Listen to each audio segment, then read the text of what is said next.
טוב, בוקר טוב, בשם Hashem na'aseh v'na'atzliach l'agdil Torah l'adira.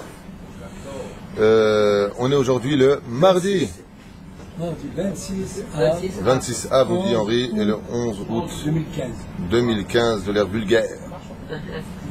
On étudiera le Tanar Bezrat Hashem. On était au roi David qui, arrivé chez les Philistins, a demandé une chose toute particulière, la folie. Mais avant tout, on dédiera ce shiur d'abord et avant tout pour mon épouse, que Dieu la bénisse. Amen. Shana Cohen, Rudy Atea, Corinne Benamou Yekara, Place Yurgetz, Laetitia Dorato, Hervé Détri et Valérie Guetta, Michael Beliti. Et tous ceux qui Bezrat Hashem, avec l'aide d'Hashem, peuvent nous soutenir par le biais du PayPal ou par d'autres moyens. Parce que c'est vrai qu'on fait beaucoup de choses, puisque ma collette a enfin ouvert pratiquement. On a reçu hier le premier conteneur grâce à vos dons. Les travaux ont été faits, on a acheté les étagères, on commence, on a déjà une très longue liste de personnes après enquête extrêmement pauvres. Donc on a de la Torah, on a Baruch Hashem pratiquement les meilleures prières, de ce que les gens disent à chaque fois qu'ils ont prière, ils me disent il n'y a pas comme la prière à Oel Moshe. Donc Baruch Hashem, aujourd'hui on a Gmilut Chassadim, et puis aussi pour donner ses conseils. Le révolté de la synagogue. Bezrat Hashem. Une grande atzlacha à tout le monde. Amen. Qui a fait ça, Alia, ici, récemment? Ah, il y a quand même, hein? Il y en a un ancien. Vous êtes bien? Vous êtes heureux en Israël? Pour l'instant, oui, Baruch Hashem. Tu kiffes ta race, quoi. Le mec qui me dit ça, il est tout bronzé et tout qui kiffe. La mer, elle est calme. La mer est calme, ouais. Toi, tu habites Alia, tu vis où? Yud Zain, et tu viens jusqu'ici? Tu vas venir Shabbat à pied et tout? Ah, tu vois. Il a fait Meod. Et toi, Yitzhak, tu viens? Un peu plus tard. Encore un an. Si Dieu veut, Bezrat Hashem. Si vous faites une coula pour les écrits. Ah non. בשעה שבה פחד על רשע בידוע שבזה השעה, אז toujours nous tenons de tzaddik ta'abato.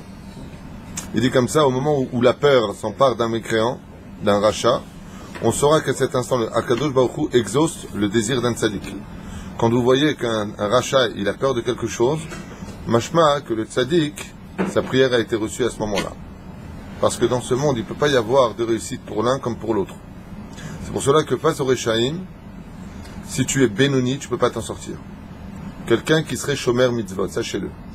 Shomer Shabbat, il mange kasher, Akol Tov et Yafé. Mais il n'est pas tzaddik Gamour. Face à un rachat, en général, le rachat l'emporte sur lui. Il va falloir qu'il fasse beaucoup de doutes, qu'il aille voir un vrai tzaddik qui s'attache à lui, que le tzaddik le sauve. Sachez-le. Ah, je comprends pas, moi je suis Shomer Mitzvot, lui il est rachat. Pourquoi?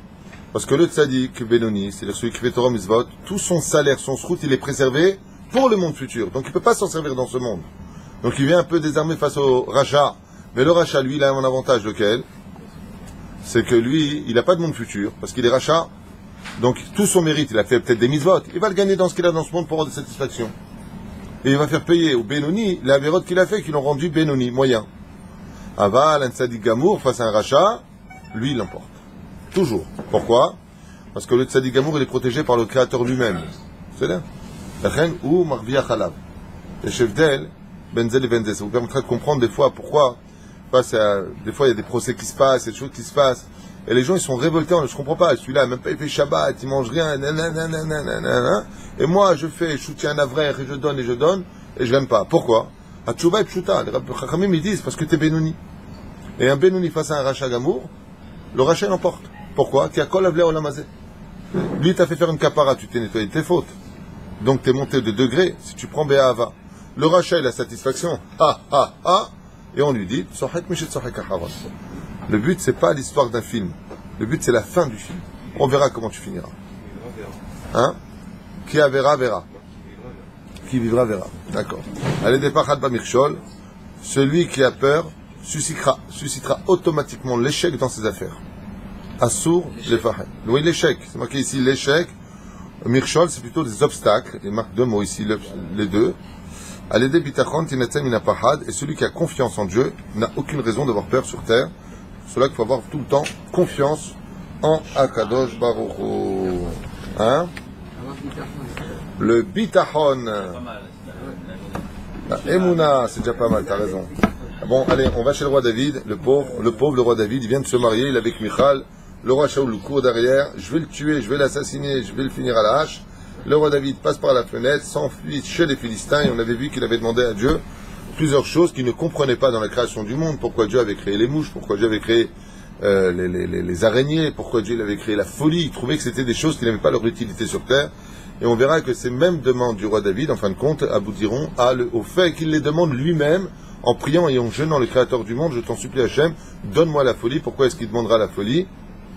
Parce qu'il va se retrouver sur un territoire ennemi où les frères de Goliath qui étaient présents, eh bien, voulaient mettre fin à sa vie.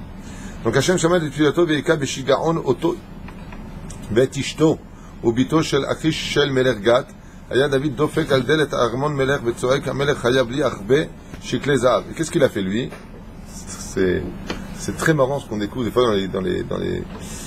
dans les midrashim. C'est que la folie n'a pas simplement frappé le roi David, la folie a frappé aussi la fille du roi, les Philistins, ainsi que la femme du roi des Philistins. Déjà, quand tu as une femme qui n'est pas normale, c'est insupportable à la maison. Quand elle est folle, tu subis une âme. On dit la fille c'est pour le père. Et là, puis elle est devenue folle aussi. Qu'est-ce qu'il a fait le roi David? Dans sa folie, la première des choses qu'il est parti faire, c'est quoi? Il est parti taper à la porte du roi et il hurlait devant tout le monde: voleur, tu me dois de l'oseille.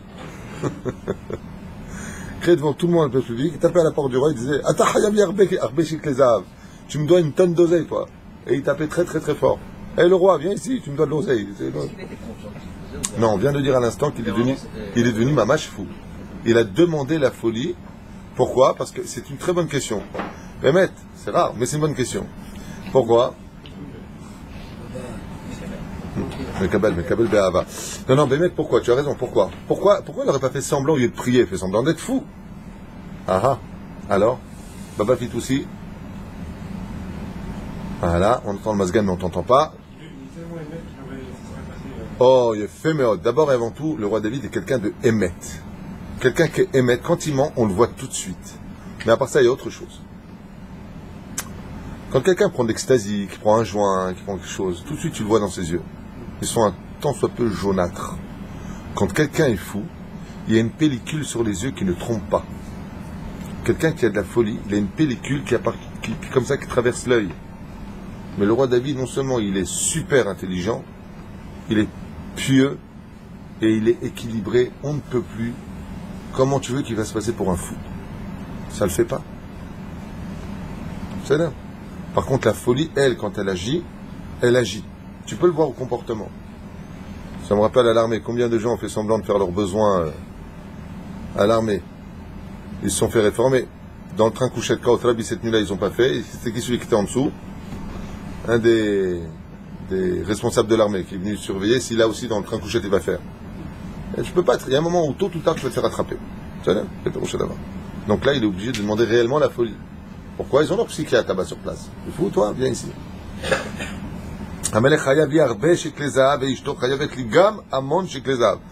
il s'en est pris non seulement au roi, mais il hurlait comme ça devant la porte du palais. Et toi aussi, ta femme là-bas, il a vu la femme. Tu me dois de l'argent, toi, viens ici, tu donnes mon bourse d'argent. Et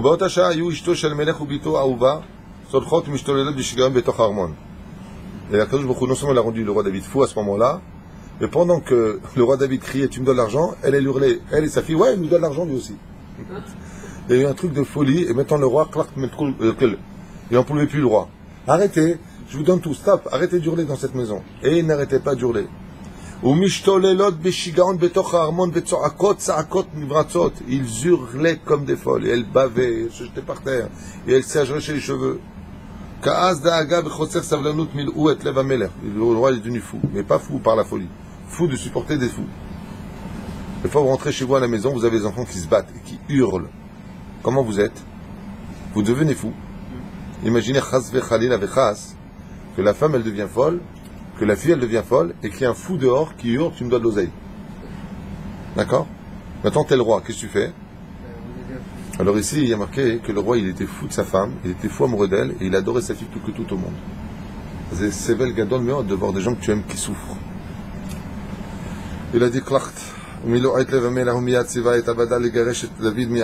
a dit, je ne sais pas si c'est David Améler, je ne sais pas si c'est un clochard, je ne sais pas qui c'est, mais une chose. J'ai déjà 2 fois à la maison, je ne veux pas à l'extérieur. Prenez-moi ce mec, je te l'ai dit. Je ne veux pas entendre parler de lui. Alors ça, Meshuga Manouchi, est-ce que je manque de fou dans cette ville pour qu'on me ramène quelqu'un qu'on me dit que c'est le roi David ou pas? Karavelo Ratzal Ishmoa al David Meuma. Alors il lui a dit, t'es le roi David? Ouais, c'est moi. T'es le roi des États-Unis? Ouais, c'est moi. Il est devenu fou. Al-Hik mi Bet HaMelech Ish eno rodef od harav. Yashav David vechiber mizmor. Le roi David, quand il a quitté le territoire là-bas, et qu'il a demandé à Kadosh Baruch Hu de l'aider à sortir de cette folie, Kadosh Baruch Hu lui a renvoyé son esprit, il est ressorti de cette passe très difficile, et il a remercié à Kadosh Baruch Hu en compilant un autre Teilim, qui justement se lit quand on perd la tête. Ce Teilim nous servira. Les filles Aotshot Alphabeta, Avarecha et Hashem Becholet Tamid Teilato Befi. C'est ce fameux Teilim, hein? 119. Le 119 exactement, où il composera le Alphabeta, le Aleph Bet de Teilim. En sortant de cette folie, il va compiler le Teilim 119. Après, il les remettra dans l'ordre. Aleph Bet Gimel dans l'ordre chronologique. Mais là, il va le compiler pour remercier Hashem. Amar David, Tamid Alel Oto. La grandeur du roi David, c'est qu'il n'oubliait jamais de remercier Hashem pour chaque détail de sa vie. Et qu'est-ce qu'il est venu nous apprendre à travers cette histoire? Nous, personnellement, en 2015 de l'ère vulgaire, qu'est-ce qu'on en a à faire de savoir que le roi David, pendant une petite période de sa vie ou des décennies, peu importe, il est devenu fou? Que ça va nous donner? Les Chachamim, ils disent, de là tu apprends la grandeur du roi David. Souvent, quand on est malade, nous, qu'est-ce qu'on fait? On fait une petite prière.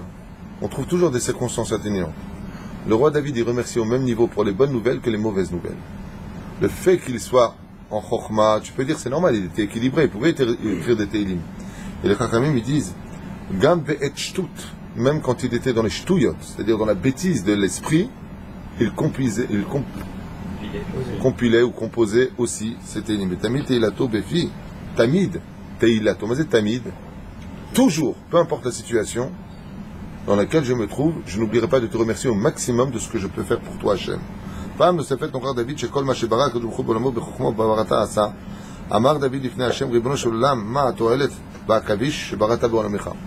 Et pareil, il avait toujours ces mêmes questions, car le roi David s'était rendu compte, c'est magnifique, parce que, je sais pas si vous vous rendez compte, mais il y a 3 choses qui ont embêté le roi David dans toute la création. C'est beau. Il a dit, pourquoi tu as créé la folie? Il en a eu besoin, il a prié pour l'avoir. Ensuite, il a demandé, on a dit, il est à Kavish. C'est quoi la Kavish? Les araignées. Kol Hashana Oreg et Kura à Kavish, Velo Lovesh et Ma Ose. Il dit à quoi ça sert? Les Kura à Kavish, il n'y a aucun avantage à cela. Les toiles d'araignée. Si elles sont à la maison, il faut les enlever, ça mène des disputes. D'accord? Ça salit la nature. C'est pas esthétique à voir. Ça annonce un animal qui fait automatiquement mal. On ne voit pas l'intérêt à avoir un animal à 4 pattes, c'est un animal qui représente en plus les forces du mal, depuis Kabbalah. Donc, qu'est-ce que tu as besoin d'un kavish? Mazik la briotte, c'est pas un animal, tu es content de le voir. Hein? Arachnophobie. Il ne t'apporte aucun kavod, aucun honneur dans la création du monde. T'inquiète pas. Viendra un moment, toi-même, tu auras besoin d'une toile d'araignée. Cette fameuse araignée. Ça répond pas à sa question. Pourquoi? Ça répond pas. Pourquoi cet animal, à quoi il sert? Il sert. Alors le Créateur, il lui a dit, t'inquiète pas que toi-même, tu auras besoin. Mashma Mikal. Que s'il n'y avait pas d'araignée, il y aurait trop de mulots et trop de souris sur Terre. Et donc le monde serait automatiquement déséquilibré. Par exemple, puisque tu me poses la question, je vais t'y répondre à ma façon. Puisque j'ai étudié ma secrète comment ça s'appelle là? National Géographique. Il y a une guêpe du désert qu'on appelle la guêpe noire, qui est un des venins les plus puissants d'ailleurs de toutes les créatures qui ont été créées, avec la guêpe de la mer, c'est une petite espèce de méduse extrêmement venimeuse. Et la guêpe noire ne peut engendrer sa descendance qu'à travers le fait qu'elle introduise dans le corps d'un animal vivant ses œufs. Et son plat préféré n'est autre que l'araignée du désert. Comme la tarentule, la mygale. C'est une grosse araignée à poil, et donc elle se bat contre elle constamment, elle la paralyse, ensuite elle a une force incroyable, elle la traîne dans son nid, alors qu'elle est paralysée mais pas morte, vivante. Ensuite, elle lui introduit ses œufs dans son abdomen, les œufs éclorent à l'intérieur de son abdomen et commence à consommer, manger la chair de cette araignée. C'est un garde-manger pour l'évolution d'une autre espèce, qui est elle-même, cette espèce, n'est autre que la meilleure nourriture des oiseaux du désert, qui se font un plaisir de la piquer, de la manger, avec le bec. Hein. Il y a toute une chaîne alimentaire. C'est là. Mais chaque animal a son tafkid, et s'il en manque un seul dans la création, c'est tout un déséquilibre qui apparaît. C'est là. Si par exemple il n'y aurait pas les hyènes, la hyène est un animal particulier qui a la puissance de mâchoire la plus importante, 100 kilos, centimètres carrés, je sais pas si t'imagines. C'est-à-dire, le monde sera envahi de microbes, il mange tout ce qui reste, même si c'est un animal extrêmement violent et particulièrement horrible à voir quand il mange, c'est horrible. Les animaux vivants, ils ont leur tafkid. Ils ont leur poste et leur rôle à jouer. Chaque animal. Le Haré Akadosh, pour vous donner un exemple, dit qu'il n'a jamais tué un insecte de toute sa vie, ni un animal, ni un insecte, ni un moustique qui était sur lui. Un moustique qui te pique, qu'est-ce que tu fais? D'abord, tu te venges. Et quand tu fais, et que tu l'as, tu es content. Chefik. Et va faire les tilates maintenant. Allez.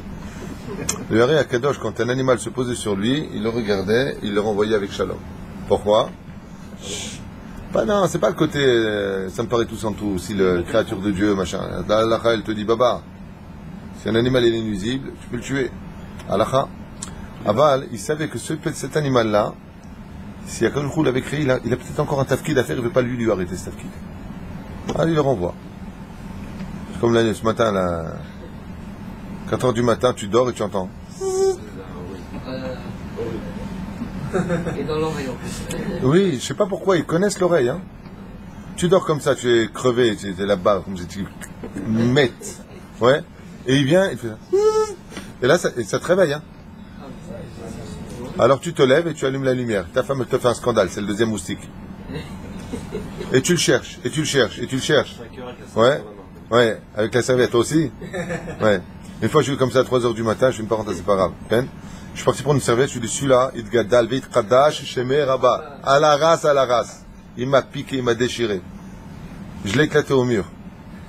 J'ai réveillé ma femme, il y avait une tache de sang, comme ça, c'était mon sang. Sur le mur. Shemé rahim. Top. C'est horrible. Hein, les moustiques. Surtout quand ils piquent entre les doigts, là. Allez, va.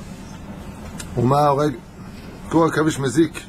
Tavo shah veteda madua nivra akavish. Ata od tizdakek lo. Parce que tout ce que j'ai créé, il lui a dit à Kadosh Baruch Hu, regarde pour ta réponse.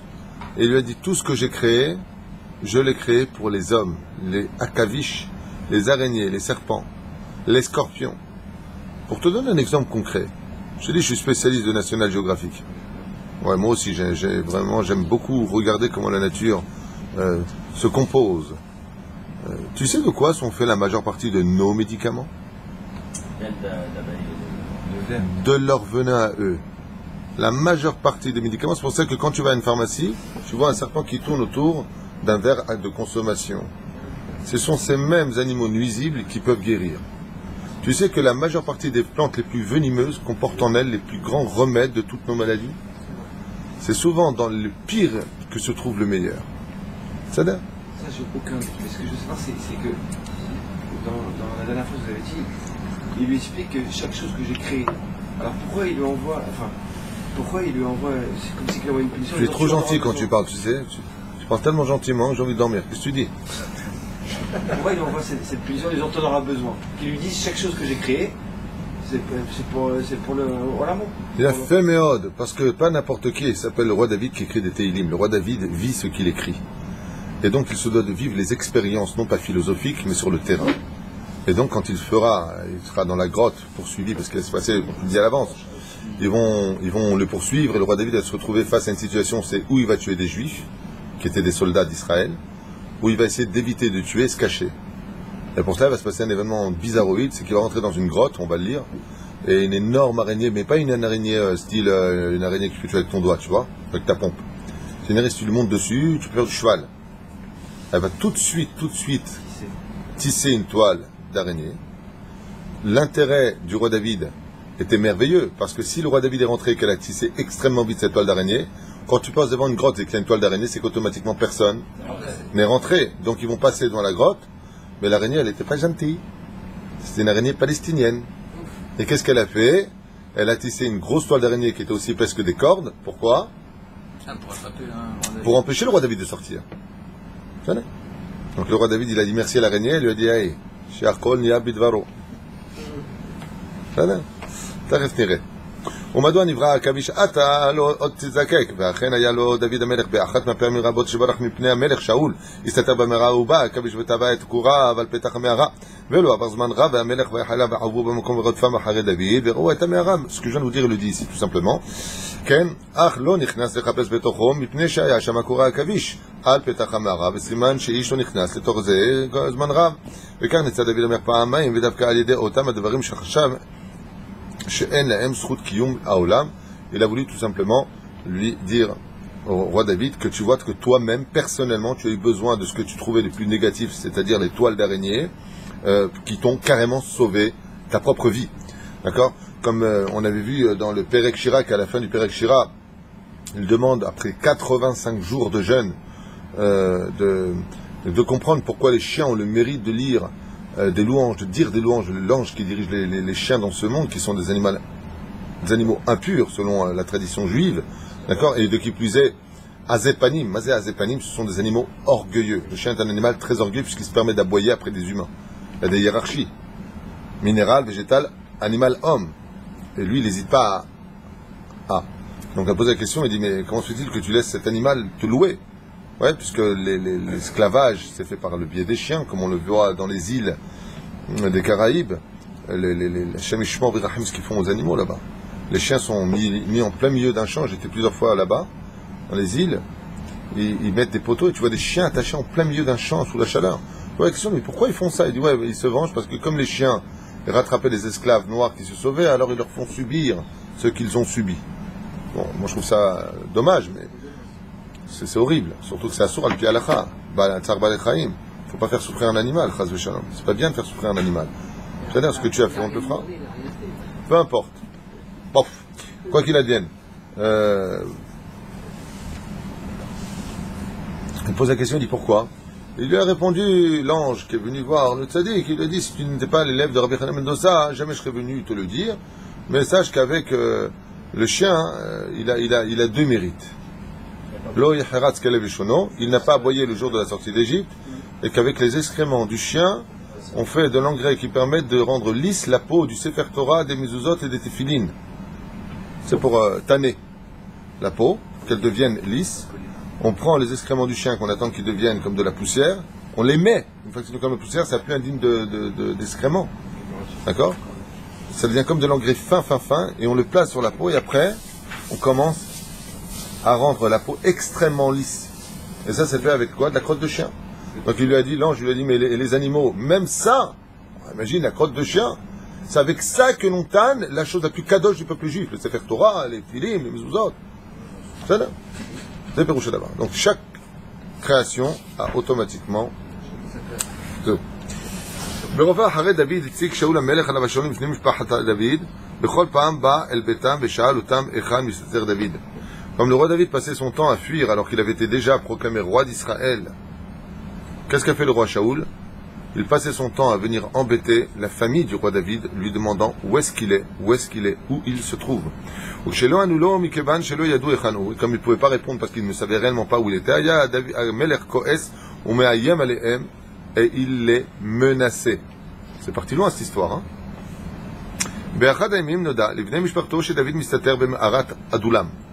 Et un jour, la famille du roi David a entendu que le roi David se cachait dans une grotte du nom de Adoulam. Baou les Sham ou Bikshu liot immo.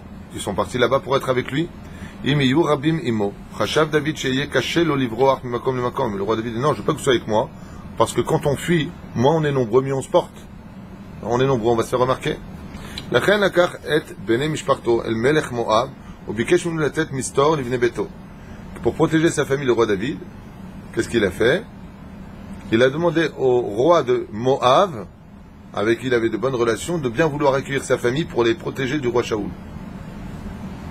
Veskim Melech Moab, le roi de Moab, a accepté sa demande. Et David Hirsham et Mishparto ve'alach levado leistater ben Haarim. Et pourquoi le roi Shaoul il voudrait mettre fin à la famille du roi David? De quel droit il ferait ça si c'est un sadique?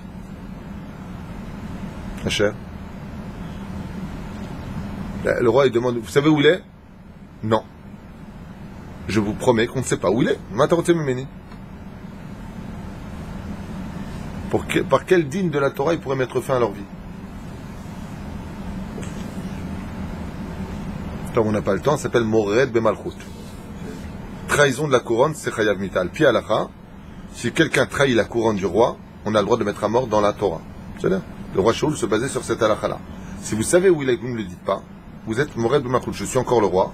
Si vous ne m'aidez pas, vous allez contre ma volonté, j'ai le droit de vous mettre à mort. Al pi halacha, il ne rendra pas compte de ça. C'est-à-dire, hein? Non, alors comme le Isha et son père étaient âgés, que les frères n'en pouvaient plus de voir la visite du roi, le roi d'Israël sont contents de le voir à la base. Mais là, c'est à chaque fois avec Me'ayemim, ça veut dire, ils mettaient leur vie en danger. Ils ont dit, bon, tu sais quoi, on va partir avec toi, parce qu'on n'en peut plus. Non. Je ne veux pas vous mettre dans la pagaille, dit le roi David. Je vais vous placer dans un très beau château, piscine, chauffé, la totale, avec les parasols. Moi, il est hors de question que ma famille subisse quoi que ce soit à cause de moi. Et il a demandé au roi de Moab, est-ce que tu peux me rendre service, moi qui voulais devenir plus tard le roi d'Israël? Et pourquoi Dafka le roi de Moab? C'est bizarre quand même, hein, ce qui se passe. Essayez de répondre, soyez sympathique. Est-ce que peut-être il y a un kécher avec Ruth? Parce qu'ils n'ont pas... Peut-être qu'il a un kécher avec Ruth. C'est le petit-fils de Ruth. Oui, non, mais c'est la réponse. Pourquoi Dafka le roi de Moab? Parce que lui-même est descendant de la royauté de Moab. Ruth était la fille du roi de Moab. Non, la fille du roi de Moab. Et David est l'arrière-petit-fils de Ruth. Donc comme ils étaient fiers, ils ont dit, mais attends, Ruth, c'était la fille du roi. Elle a engendré son arrière-petit-fils, c'est le roi David. Donc ils avaient une petite fierté comme ça de dire, le roi David, il est de chez nous. Donc le roi David, il l'a utilisé, alors que pas du tout, parce que Ruth s'est convertie au judaïsme. Et quand tu te convertis, tu n'as plus de patrie d'avant. Le roi David, il a utilisé, si vous voulez, un petit peu ce côté affectif en disant, bon, voilà, moi, mon arrière-grand-mère était de Moab, donc vous voulez accueillir ma famille? Je dis, avec grand plaisir. Surtout qu'il savait que là où viennent les Juifs, automatiquement vient la bracha. Ils ont dit, viens, amène l'oseille, viens. Lo avar zman rab lo melech Moab lo ki. Aval Manasseh, il y a beaucoup, vous savez, dans la politique, je ne sais pas si vous voyez un petit peu combien les Midrashim nous mettent en garde. Regardez comment les Chachamim, il y a 2000 ans, quand ils écrivent les Midrashim, quand ils marquent les témoignages oculaires. Ouais. Quand l'Iran a menacé de créer la bombe atomique, 52 pays se sont opposés formellement à la création de la bombe atomique en Iran. Ah ben les nations du monde, ça reste des nations du monde. Aujourd'hui, ils reprochent à Israël d'être le seul pays à ne pas accepter la bombe atomique alors qu'on sait parfaitement les intentions de l'Iran. Pas simplement vis-à-vis d'Israël, mais de l'Occident et des États-Unis. Ils préfèrent mourir s'ils peuvent tuer du juif. Shem Yishmor V'Yirachem. On est face à une menace internationale que n'importe quel abruti serait conscient et on laisse faire les choses tant que ça peut tuer du juif. Golda Meir nous l'avait dit quand elle était Premier ministre d'Israël. Les nations du monde nous adorent que quand on est mort. Mais quand on est vivant, il y a un truc qui ne va pas. Pourquoi je vous dis ça? Vous allez entendre la suite. Qu'est-ce qu'il a dit le roi de Moab? Baruch haba, welcome. Hein? Comme en Tunisie, venez les Juifs. Au Maroc, venez les Juifs. En Algérie, venez à Oran, à côté de Houtan. Venez. Une fois qu'on est là-bas, faites de l'oseille, achetez, construisez. Rahamanhoun. Allez hop, dégagez maintenant. Et voilà. Velo avar zman rav. Il n'est pas passé beaucoup de temps. Regarde ce qu'il dit Yitzhak. Il n'est pas passé beaucoup de temps. Umelech Moab lo kiyem et aftahato. Et le roi de Moab, il a dit non, je ne veux pas de vous, Bassof. Varag et kol bnei mishpachat David. Qu'est-ce qu'il a fait le roi de Moab? Il leur a dit, viens, amène-les. Il les a amenés. Voilà la belle maison, voilà tout ça. Et les Chachamim nous disent, Varag et kol mishpachat David. Et le roi de Moab a passé au fil de l'épée toute la famille du roi David. Il les a... C'est ça le but de venir étudier des Midrashim. Quelqu'un d'idiot qui ne serait pas juif, qui écouterait ce chiot, il dirait, tu vois, ce rabbin-là, il incite à la haine. J'incite rien du tout, je répète simplement l'histoire. Il y a 70 ans, on nous a fait pareil en France. Bonjour, monsieur Cohen, une petite baguette, appelle la Gestapo. Aujourd'hui, quand les Palestiniens, soi-disant, défilent en France, qui se met avec eux? Regardez bien dans le défilé. Ils préfèrent vendre leur pays aux Arabes tant qu'on peut se débarrasser des Juifs. Ce que je dis, c'est pas de l'incitation, c'est un état de fait. Ils vont souffrir. Hein? Ils vont souffrir, c'est violé. Mais la haine, tu connais ce fameux proverbe qui dit, enfin c'est pas un proverbe, c'est comme un jour deux ennemis qui se haïssaient à un point inouï. Et il lui a dit, ce que je suis prêt à faire à l'autre, je te le ferai à toi. Ça là. Il lui a dit, alors crève-lui les deux yeux. Il lui a dit, je te ferai la moitié à toi. Il préfère perdre un œil pour que l'autre perde ses deux yeux. La haine est énorme. Rabbi Shimon Bar Yochai nous dit dans le Midrash, Esav sonnait les Yaakov. Ishmaël sonnait les Yaakov. Il y a un très beau proverbe qui dit, chez les Juifs, qui vient de Rabbi Shimon Bar Yochai, Goy arba'im shana ba'kever al ta'amin bo. Qu'est-ce qu'il a fait? Il leur a dit, Bevadaï, apporte-moi toute ta famille. Une fois qu'ils sont arrivés là-bas, que le roi David pensait les avoir mis en sécurité, Arag et Kula. Il les a tous tués. Pas le père de David. Rak Ahiv, Eliaou, Itzliach, Livroach. Ici, il dit toute la famille. Parce qu'on dit qu'il est monté vivant. Monsieur Cohen écoute la suite, puisque il est monté vivant. Il y en a qui disent... Oui, il y en a 4 qui sont montés effectivement dans le char. Peut-être qu'il a eu le temps de se sauver. En tout cas, dans le Midrash ici, non. Il est cité pas parmi ceux qui sont montés, simplement. Il fait partie des 10 qui n'ont jamais fauté. Il ne faut pas confondre. 4 sont montés de corps et d'âme. Et Ishaï n'en fait pas partie, si je ne m'abuse. Et peut-être que oui, je ne m'en rappelle pas. Mais Ishaï fait partie des 10 personnes qui n'ont jamais fauté sur terre. Voilà. On voit également que Rak, il n'y en a qu'un. ne fait pas de Nézek si quelqu'un n'est pas méritant de souffrir. En quoi David est à même de pouvoir souffrir, de voir toute sa famille. Oh, alors là, j'adore. Ça, c'est une question, ça. Ça, c'est Shlomo qui va y répondre. Vas-y, Shlomo. Le roi a dit, mais en quoi le roi David, il doit subir une... Tu te rends compte ce qu'il a souffert, le roi David? Imagine, tu prends ta famille pour la protéger, tu la mets quelque part, et là où tu l'as mis, tu les as tués. Par l'intermédiaire de la personne à qui tu avais confiance. Tu te rends compte ce que tu as dans la tête toute ta vie? Il dit, à Cher Cohen Ayakar, il dit, comment se fait-il que le roi David, il ait mérité une telle chose? Parce qu'on a dit qu'il ne méritait pas de vivre 70 ans.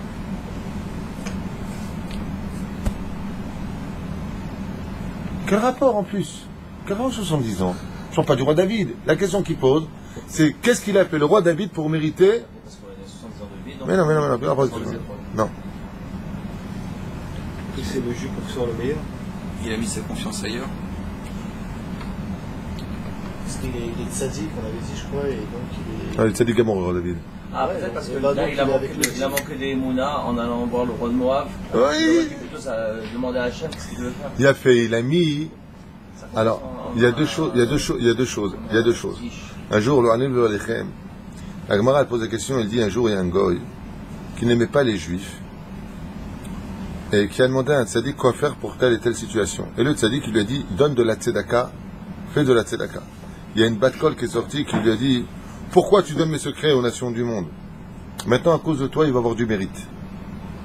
Si tu viens que tu donnes ta famille au roi de Moab qui déteste Israël et qui va accueillir cette famille, tu lui as donné du mérite à Moab. Ça c'est petit 1. Petit 2, il y a une deuxième explication qui est encore plus grave que ça. Heureux tout juif, heureux toute personne qui donnera Bezrat Hashem le srout à un juif de retourner en Israël, de s'installer en Israël, de vivre en Israël. Malheur à celui qui sortira un juif d'Eretz Israël. Pour vous donner un exemple de la gravité de la chose, nous étudierons plus tard que quand le fils du roi David, qui est l'épreuve la plus difficile dans la vie d'un homme, sachez-le, aucune épreuve, dit le Zohar HaKadosh, n'est plus grande et plus grave au monde, pire que la mort d'un enfant, pire que ça, que d'avoir ton propre fils qui te court derrière que pour te tuer. Le roi David subira cette épreuve par son fils, deux de ses fils, Avshalom et Adoniaou. Adonianou ne viendra pas tuer son père, mais il se proclamera roi, alors que son frère est encore vivant. Ça veut dire, mon papa va crever, laisse-moi roi, quoi, vas-y. Waouh de chez waouh. Ouais. Le roi David va être obligé à cheval de galoper pour éviter à son fils de perdre son monde futur, car si le fils tue son père, chose qui en général est incroyable, tuer son père, à qui tu dois tellement sur terre. Le roi David était un père éducatif hors du commun, et il aimait ses fils plus que tout au monde. Son fils est derrière, il veut rattraper le roi David. Le roi David, il n'avait qu'un souci en tête à ce moment-là. Il n'avait qu'un seul et unique souci. Le Chiloul Hachem. Le roi David, il dit, mais moi, j'ai pas fauté. Si maintenant il me tue, ils vont dire, si Dieu l'a pas protégé, c'est que je méritais de fauter, et je méritais de mourir parce que j'ai fait une grave faute.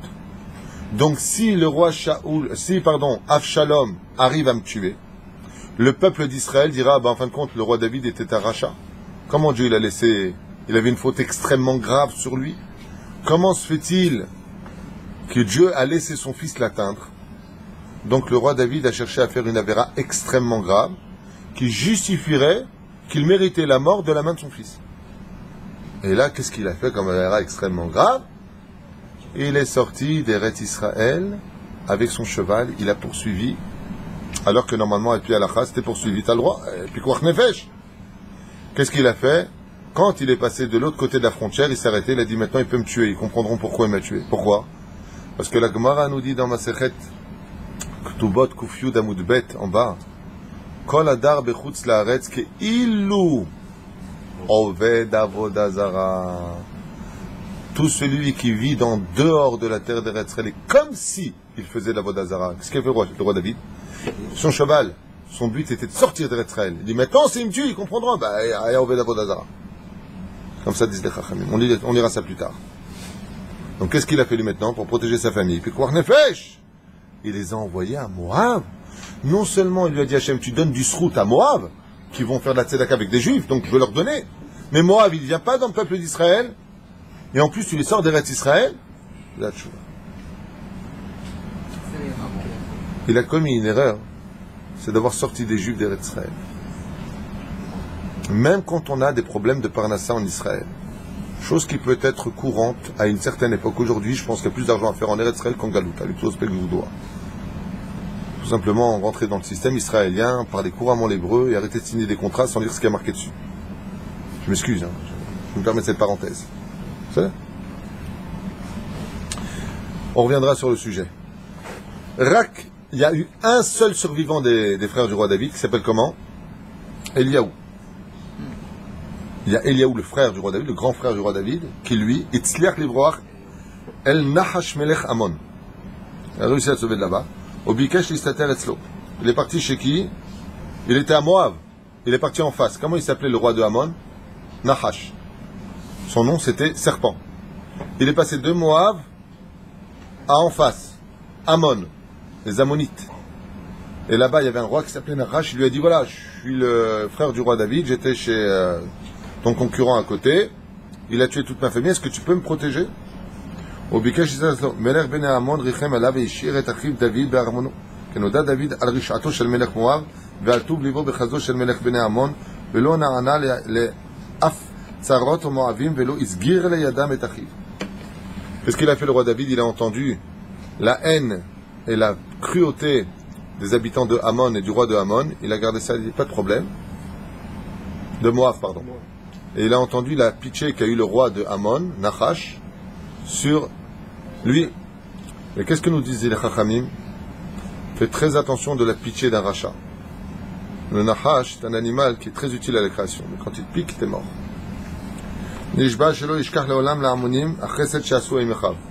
Le roi David a dit non, Dieu ne t'inquiète pas, j'ai compris mon erreur. Moi, j'oublierai pas que j'ai du chesed, c'est moi qui leur fera une tova aux habitants de Ammon.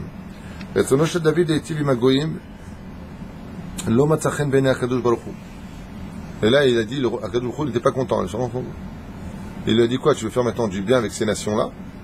Le roi du monde, le roi des rois, Akadosh Baruch Hu, regardez bien ce qu'il dit. Shel David itiv imagoim lo matzachen be'enei Akadosh Baruch Hu. Comme c'est marqué dans la Torah, Lotechonenu. Lotechonem bam. Qu'est-ce que tu cherches à leur plaire?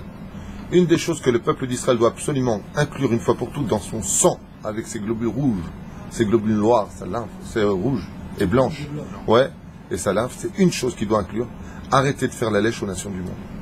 Ça va, c'est bien ce que je fais, est-ce que je peux faire, est-ce que ceci?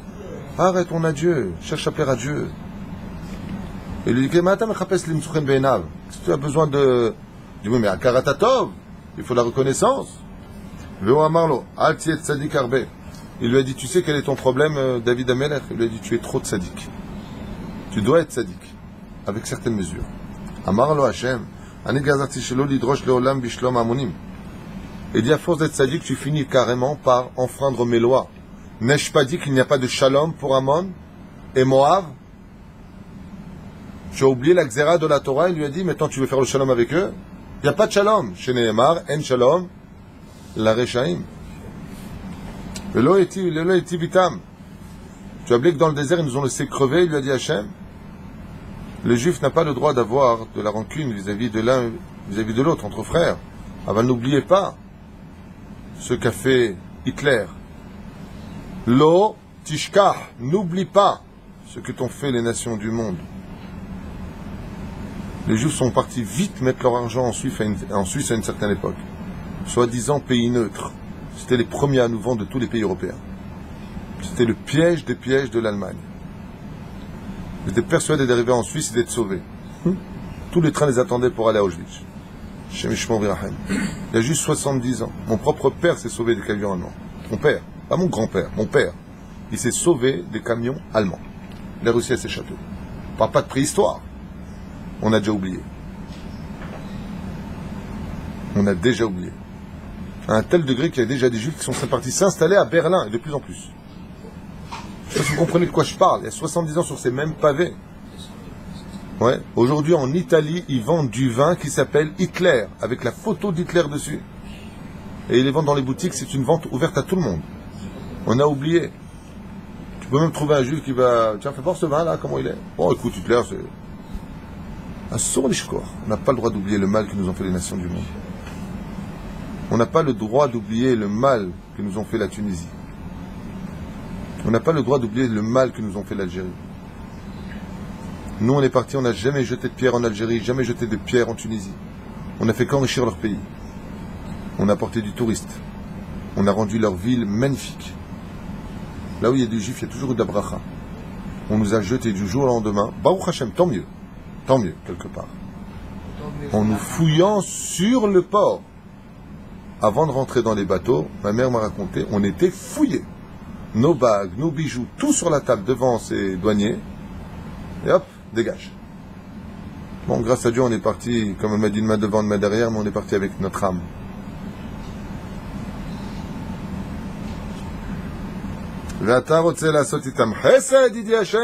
Est-ce que tu es plus recette que moi? Est-ce que tu as plus de pitié que moi? Il dit Dieu au roi David. Moi j'ai dit qu'il n'y a pas de shalom avec eux. Toi tu dis ouais alors le shalom, ils ont été gentils. Tu commences à devenir gauchiste, socialiste.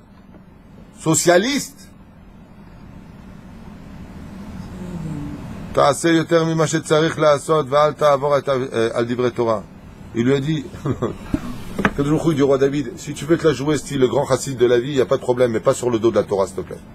Moi j'ai dit qu'il n'y a pas de shalom avec eux. Toi tu fais le shalom avec eux. Encore une des raisons qui est donnée pourquoi le roi David a subi cette épreuve de perdre toute sa famille là-bas.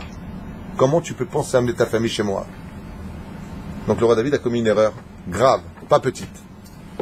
David lo zachar et dvar Hashem. Ukshemet Nachash melech bnei Ammon shalach shlichim lenachem beno Hanun. Le fils de Nachash, quand est mort le roi de Ammon, Nachash, c'est son nom, le roi David a eu de la peine et il a envoyé des émissaires pour consoler le fils de Nachash, Hanun. C'est bizarre, quand tu étudies ça de nos jours, ça fait un peu, bon, alors quoi? Alors, si le président d'un pays meurt, tu viens pas, t'envoies pas une délégation là-bas? Alors ne confondez pas tout. Ici, on parle pas des États-Unis, on parle pas de la France, on parle pas de pays étrangers, on parle de Moab et Ammon, qui sont deux pays particuliers dans l'histoire juive, pour lesquels, par exemple, tous les convertis de toutes les nations peuvent se convertir au judaïsme, pas eux. Pas les hommes. si on a un descendant de Hamon ou de Moab, on le sait parfaitement qu'ils sont de cette nation-là, ils ne peuvent pas rentrer dans le klal d'Israël. C'est pour ça qu'on parle de deux nations précises. Qu'est-ce qu'il a fait, le roi David, quand il a vu que Hanoun, le fils de Nachash, roi de Hamon, était en deuil de son père, il a envoyé une délégation pour le consoler. Qu'est-ce qu'il a fait, Hanoun, fils, pourtant Hanoun ça veut dire miséricorde. Lo shama et vakol ve'atza ve'amra, Hanoun racha, recha ve'rea avicha lo al ta'azor. Tu es racha comme ton père et tu n'as pas cessé les actions mauvaises de ton père. Ve'gilach et chatzi zekanav shel shlichei David. Et qu'est-ce qu'il a fait?